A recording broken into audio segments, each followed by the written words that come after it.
Time for Twitch! It's been a bit overdue. I've got loads to show you here, and I really don't want to make this last any length of time, because that last video I did, AOE review, oh man, I've never filmed anything that has lasted that long.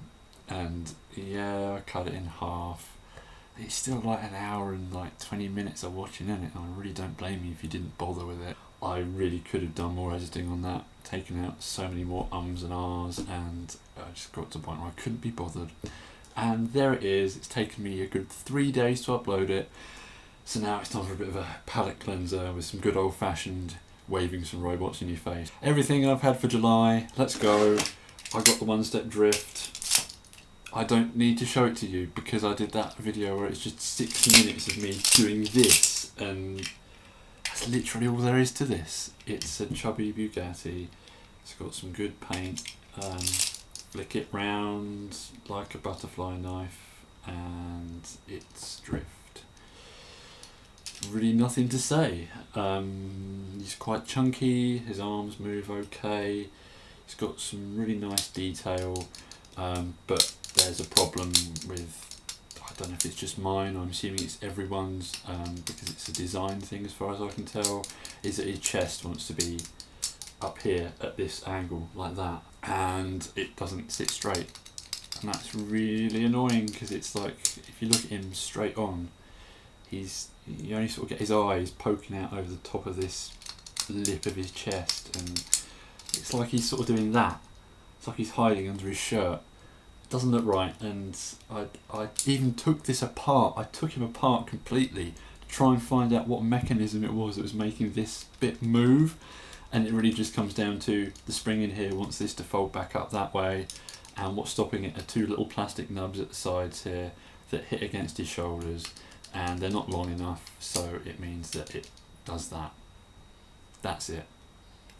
So that was a bit annoying, to be honest, but this is a lot of fun, just flicking it about like that, even though you've got to be really concentrate, and you've got to really want that movement, because if you sort of give up, you don't put all that effort in, it will just stop halfway, and yeah. Then after him, I finally got my hands on some more good Age of Extinction stuff, that being Invasion Mode Optimus. Oh, this thing, man, this thing, it's properly 100% good, maybe like 99%. It's just, well, it's just what I wanted, really, I guess, you know, after looking at pictures and everything, and then you get it in your hands and it's like, yes, this is a properly well done thing.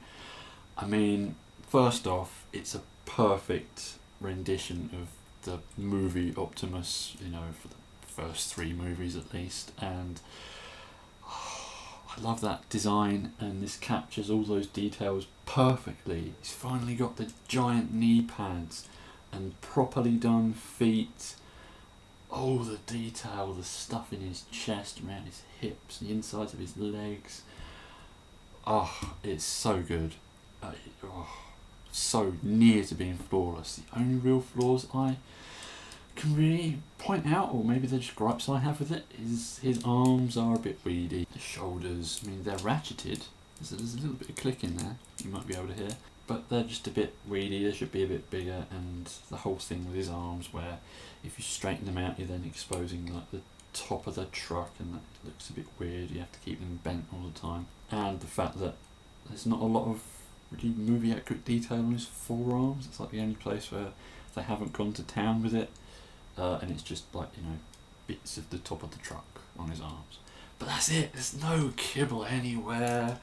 It's such a good transformation. I mean, it looks like it's going to be really hard, it looks like it's going to be a pain, but it really isn't. Once you get down the correct order of play, and, you know, the right direction of putting things where they go before you do something else, it's a good transformation. The instructions were absolutely no help, because they tell you to go from truck to robot when he's packaged in robot mode, and they only go one way, so they're pretty much pointless and you have to work it out yourself. But it is good. It's not really complicated at all. It's just like turning the box of the truck of the cab inside out into another box that is his torso, and it's so clever and seamless, and you're left with this perfect robot, man. And it's so poseable. It's got a waist, and his legs will go everywhere, and stuff will get out of the way to let them move. And oh, the knees. I mean, some of the joints are a bit tight, a bit too tight. I mean, everyone knows about his insanely tight wrists that you have to use the gun to twist, but his knees are really tight as well, and I wish they were just a little bit looser, just so it's a little bit easier to move them. And then the thigh swivel is stupidly tight. It's like, you turn it any more than like 45 degrees and it just feels like you're going to break something. So you can end up feeling a bit limited just because the joints are tight. But oh, the posability, oh, so dynamic because he's so kibble free, and he's just all of these perfect angular pieces of that movie design, and I love it. The feet could move a bit more. He's got some ankle tilt, but it's like they go more the other way than that way. I mean, I might be like the only person who actually cares about ankle tilt going the other way, because it means you can get them into like a sort of stepping pose, because, you know, your ankles do actually go out that way when you walk. But yeah, it's really, really good. It could have been a little tiny bit better here and there with the range on things, but man, you have to have one of these. If you get one figure from Age of Extinction, it has to be this guy. Just because of not just the perfect design, perfect execution, but the fact it's like a proper definitive Optimus Prime. It's the movie design that looks really cool. Maybe you don't like it, but I really do. And it's done up in the G1 colour scheme. I mean, you can't argue that this is movie Prime. You should have the flames on him. You should have like flames on his shoulders, and his hands and his feet should be grey. And, you know, the arrangement of colours here isn't really what it should be. But then when you look at the vehicle mode and see how properly G1 that is, with the red and the blue, it's just, it works. You know, I went into this thinking, oh, I really wish his fate was silver. I don't care. It works when you embrace the fact that this is G1 Optimus's colour scheme on movie Optimus. Because G1 Optimus would have blue feet, and the whole back of the truck should be blue. And if these were grey, then you'd just have this big grey splodge on the back of the truck. And I don't know, man. Everything about this works for me. Down to the stupid placement of clear parts that put the paint budget down, I suppose, because so much paint is just used covering up bits that would be clear and making them red, but it looks good. You get the light glinting off the chest windows, man, that's good. You get the light piping going even though it's clear, man, that's good. Even the head sculpt, yeah, so it hasn't got a faceplate. I don't care. I really like the face as a face. It's just such a perfect bit of sculpting, and yeah, so Optimus doesn't look quite so good without his faceplate on, but I like it. It feels really proper movie Prime, and I don't know, something just feels more emotive about the fact that you can see his face and you can see that he looks really unhappy. Win every day, all the time. I cannot put this figure down. And then there's his gun, which is so perfect once you stick it in Dark of the Moon Megatron's mitts, and it can store on his back, and he can look like he's reaching around to grab it off his back, and that's just added goodness that just blasts this particular figure up into the stratosphere of being possibly my figure of the year. Yeah, I like this. Just before I stop talking about it though, I want to point out something I don't think hardly anyone else has noticed. I was looking at the Optimus and thinking, why has he got a hole in his bum and under his bum, and it's like, what are they for? They're not used for anything. The hole down there in his gooch is exposed when he's a truck. The hole there is exactly the same kind of hole, and it all points to display stand compatibility. Because if you look at any of the other Age of Extinction generations ones, I mean, I've only got Slug to look at, but he has got the same kind of hole, like in that back plate of his armour. And that would be accessible when he's a dinosaur as well. It just makes me think, what were they going for here? Are they sort of pushing the proper sort of high-end status of Generations figures now? Because, I mean, you might not treat them as high-end figures. I do, because I have to order them in, or go to a specialist shop to buy them, so they're pretty much high-end, you know. They're properly done, nice Transformers that you have to pay a bit more for and are harder to get. that makes them high end. Now you can stick a display stand on them and make them even more high end, because you can have them in poses on your shelf, all like flying and kicking and stuff. Or if this hole down here really is, you know, for what I think it is, you could have a flying truck on your shelf, just hovering there. Okay, I kind of see that, you know, that sort of alt mode figure stand compatibility would be good if they put out some jets in this line, but they haven't. So I don't know if you've got some figure stands that fit these holes. I don't know what kind of size holes they are, but you could have some Dinobots sort of in mid-air on your shelf, or some cars or stuff. I don't know, I don't have any Japanese toys with stands to sort of try them out with, but I'm sure someone out there does, and I'd really like to see what they're like with this whole new feature. But yeah, it only seems to be Age of Extinction guys. Well, Skids has one, actually. Looking at all my other Generations figures, Skids is the only one with a hole in his backside like that. And it's kind of weird because Japan haven't got Skids. They're getting it as Age of Extinction roll bar first. Which makes me question the sort of design process that figure went through. Enough chin scratching, let's move on to a nice hefty box of Legends Generations figures I got from the Glaug on Twitter ages ago. I wanted to pre-order the lot with Tailgate and Scrapnel, and at this time there was another pre-order that went up for Cosmos and Swerve, and that was all on Big Bad Toy Store. And I went through it and made an account, and then realised, boom, you need a credit card to do pre-orders, and I haven't got a credit card. So very kindly, the Glaug took my money and used his credit card to pay for them, and we waited ages and ages and ages, and finally I've got a Swerve and crew. But let's talk about Swerve first, because he's the one I really wanted. He is spot on. I don't see how this guy could have been made any better. Maybe like having the wheels push in so they're actually like in the middle of his calves. That's the only thing. This is such a good little more than meets the eye Swerve figure. I love it. Mainly because Swerve is one of the first guys I sort of looked at in more than meets the eye and thought, I really want you as a toy. And this guy just pulls it off. 10 out of 10. It's got all the vents, nice silver paint in them as well. Really nicely articulated. He's got 3 fingers on each hand. I suppose his arms could do with going out a little bit more. But man, look at him. He's perfect. Proportions are perfect. Paint is perfect. The look on his face is perfect. It is just like an Alex Milne drawing come to life. That grin.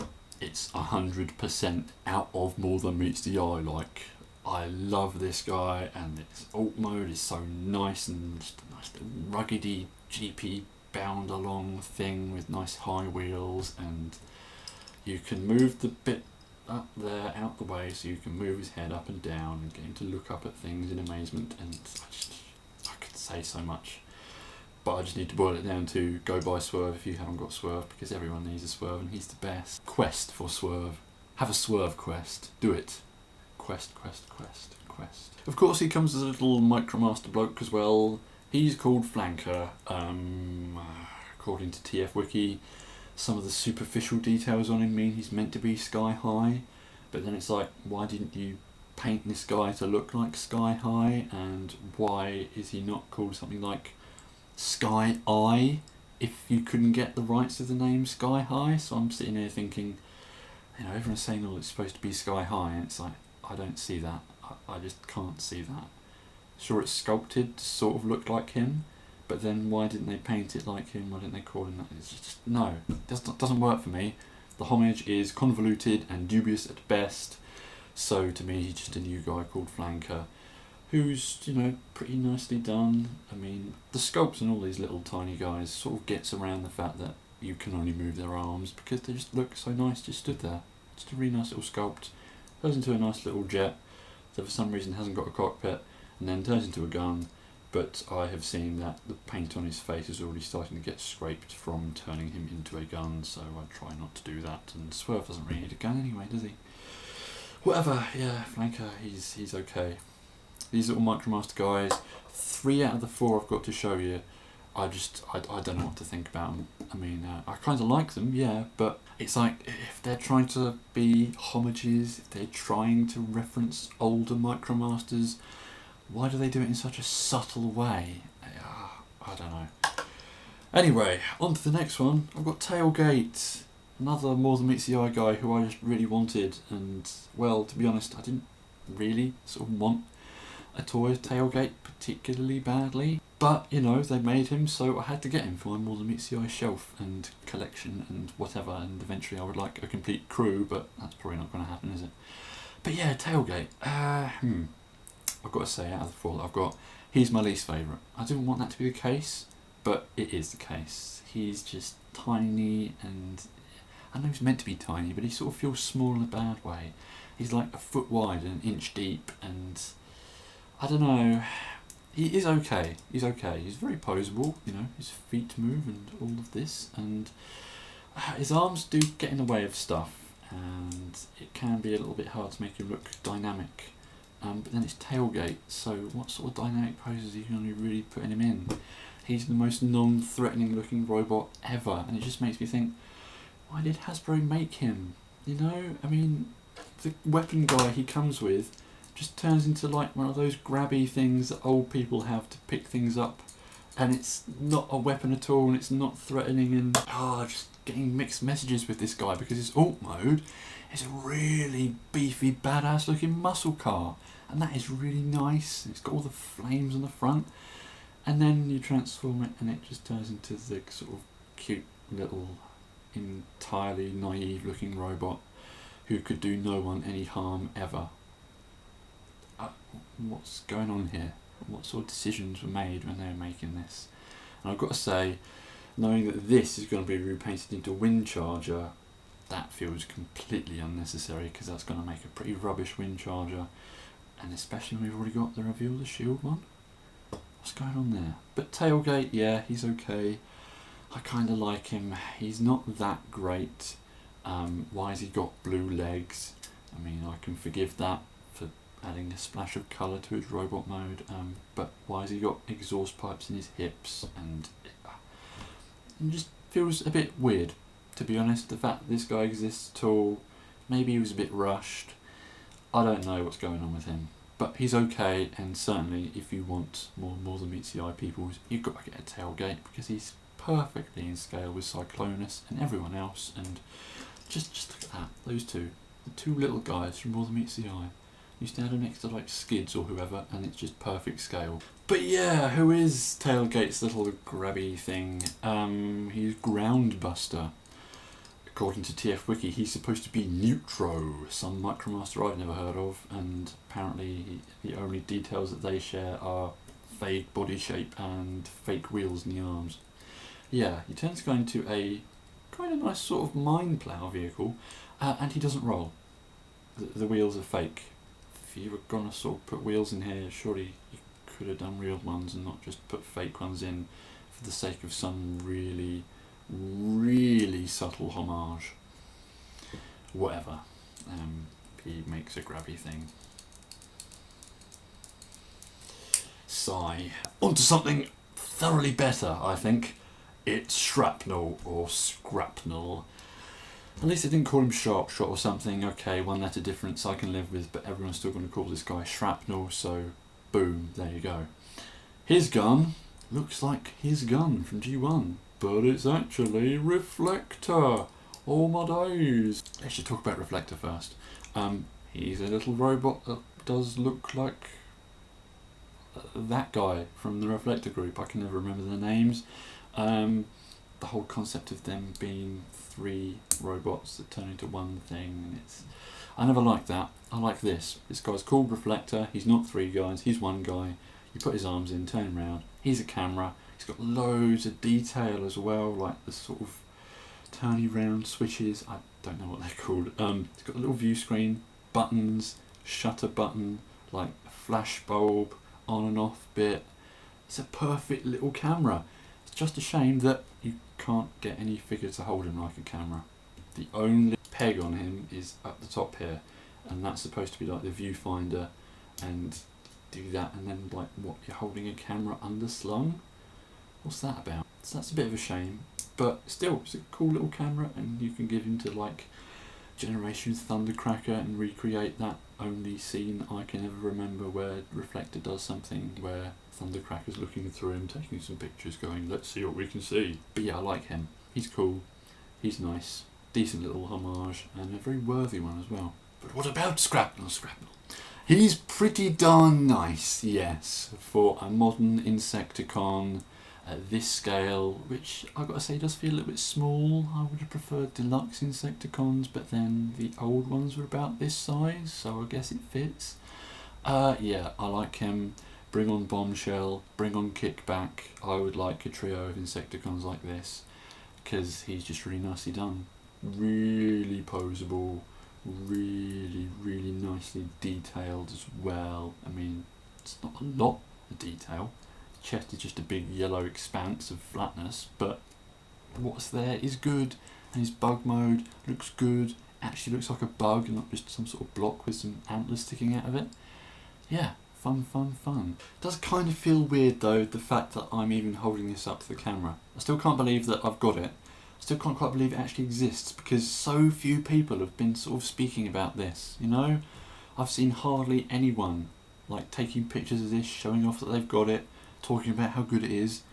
It's a new generation's Insecticon. People should be going a bit nuts, shouldn't they? And it's just like, oh yeah, Shrapnel, yeah. What? Come on. You know, everyone loves the Insecticons, don't they? And this guy is the sadistic electrocutionist. And he's cool, and why hasn't everyone got Shrapnel? And on to the last person from this quartet of little dudes. It's Cosmos! I really didn't think I would like him very much, because it's just like, oh, Cosmos, I haven't really got any attachment to him as a character. He's a little UFO guy who looks kind of cool, and he's got a little jetpack, and he comes with a little gun bloke who turns into a space shuttle, and that's nice. I like little space shuttles, so yeah, I really do like this guy. I'm a sucker for shuttle formers, really, and having a nice dinky little pocket-sized bloke like this, and he's called Payload, which is a name from the old Minicon space team, so that sort of feels right to me to have a space guy called Payload, even though he isn't the sort of hench sort of tug vehicle thing that he was in Armada. Payload is probably the best name for a little space shuttle, you know, delivering the payload to the space station, that kind of ideology. But yeah, he's meant to be Blastmaster. Okay, I suppose I can see that more than like Groundbuster being Neutro, but once again, it's sort of like, why didn't you paint him to look a bit more like that? Why didn't you give him a name that was reminiscent of that? Whatever. I like Payload. I will treat him as a brand new character, and he's like the best Micromaster. I think he's my favourite out of all these little ones that I've got, just because he's a space shuttle. So what about Cosmos then? I really like him. I think he might be up there with like, I don't really know how to rank these ones that I got. Tailgate's certainly the bottom. Cosmos is someone in the top. I really like him. I really wasn't expecting to. He's just a really nicely done figure. He's really quite nicely posable, and he's all sort of glossy and green and nice and smooth and sleek. I like the nice big shoulders he's got, and the Autobot symbol slaps right on there. He just looks really nice, and it's just a properly good little homage to that old Sombrero machine. I love it, and it is nice that, because I have got a G1 Cosmos, I can, you know, sort of compare and contrast and see what's going on here to homage that, and it's spot on, really. I don't think they could have done better with this guy. He's got the sort of suggestion of those funny gun arm, maybe with a fingers bits on these bits on the side of his arms, and yeah, for some reason he has got massive fists that are bigger than his head, but he just looks really good, you know, sleek, cool looking robot that used to be a sort of dumpy, fat, kind of weird looking thing. So Cosmos is going up in the world, yeah, and his whole, you know, UFO flying saucer thing does look cool. It's got loads of detail, and it's got possibly the most important detail about a flying saucer, the fact that on the bottom you've got a sort of hollow circle for like sucking things up. Yeah, go get a Cosmos, definitely. He's proper good. And so we reach the end of this jaunt into what I've had for this month. The other day I went into Asda because I'd heard that the Age of Extinction exclusive things were in there, like those Beast Wars repaint sets, and I wanted the one that's Slug because I haven't got that Beast Wars Neo guy, that's the Triceratops thing. And I'd also heard that those sort of little Cyberverse ones that were only going to be in Asda, like Stinger were in there as well. But of course there was none of that in my Asda. But what that was some Wave 2 stuff. Of course nothing really noteworthy that's Wave 2, but some one-step changes. There was a Crosshairs and there was a Hound, and I just sort of looked at the shelf and saw something green in a one-step box and thought, that's Hound, he's coming home with me. So here he is. Yes, okay, yeah, I'm a proper sucker for these one-step guys now. Mainly because they are the only things that I can really deem worthy to buy from a shop. You know, this is stuff that's everywhere. This is the stuff I don't have to shell out loads for online. This is the stuff that's easy to get, and it is quite satisfying. Actually, little Hound here is proper nice. He's loaded with detail, properly stacked to the nines with detail on his chest and his legs and everywhere. But none of it's painted. Only his arms are painted and his face. And that's a bit of a bummer, because I've seen pics of the Takara one, and that's got everything painted. It's got like the dog tags on his chest painted. He's got at least the handles of like 2 guns on his chest. They're painted on that. And it's all just left green on here, and it's a bit disappointing. But at least it's all sculpted there. The sculpt on this guy is really, really good. He's just a really spot on little Hound, you know. He's the only one that looks mildly fat as well. You know, look at the pictures of the Voyager one. He looks pretty lean, and that Power Battler one looks the same. This is probably the only slightly paunchy Hound that you're gonna get. But with the way he transforms, couldn't really have much of a belly. He uses the same scheme as Optimus, where it all just sort of collapses in and the front comes up. And it's a bit, I don't know, I want to say a little bit more temperamental than Optimus. The big buttony bit is right up the top here, and it's really easy to just sort of, as you're putting it all back together, nudge it so it all comes apart again. But whatever, it's easy enough. You get a nice, lovely, whatever this is, vehicle mode. I really like this army truck. It's big and green. It looks proper utilitarian, but it has got some hands sticking out the back.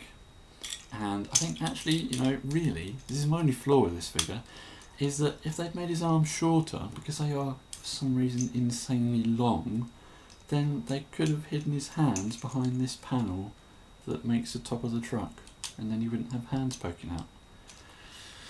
Whatever. But speaking of hands, he does have 5mm hands, so you can kit him up with all the guns he deserves, even though he's got missiles on his arms and whatever. Yeah, I really like little one-step Hound, and I would certainly recommend him, especially as when I got him from Asda, when all of their stuff seems to be a bit cheaper anyway. It's not like it's reduced. It's not like it says like there's a rollback on it. It's just the price of all their stuff in there is less than anywhere else. I was expecting to pay £9 for this guy, and I paid £8, and that feels good because he's sort of like scout size, and paying the least possible amount for any of these is probably preferable. But yeah, get Hound, he's good, but also keep an eye out for the others, because I want to go back and get Crosshairs, and in that way there's supposed to be Lockdown, and I'm still itching for any iteration of Lockdown in plastic, and there wasn't one there when I went, so someone's obviously already snapped that up. But if you, like me, want to get some nice one-step guys, if you want to be able to sort of get something that's sort of worth having from shop shelves in the UK, then keep your eye out now, because some new stuff is going to start showing up. So there you have it, that's my lot for July. What's next? Ho ho ho ho, bit of a surprise. Looks like we're going to auto assembly. Yes. So, if you are too, then by all means, I'll see you there. I'm going to be there the whole weekend, and it's going to be mind-blowingly amazing, and I can't really sort of wait, but at the same time, like, I can't quite believe I'm going at all. But suffice to say, you'll be hearing quite a bit from me while I'm there, I suppose. I'll do a couple of videos, and I'll probably film loads of footage just while I'm there, meeting up with people, saying hello, doing amazing things, and playing with robots in the middle of a hotel, and whatever actually happens at AA that I'm not really quite sure about. So maybe the next time you see me, it might be in the flesh. I'm going to go dig out a green t-shirt. See you later.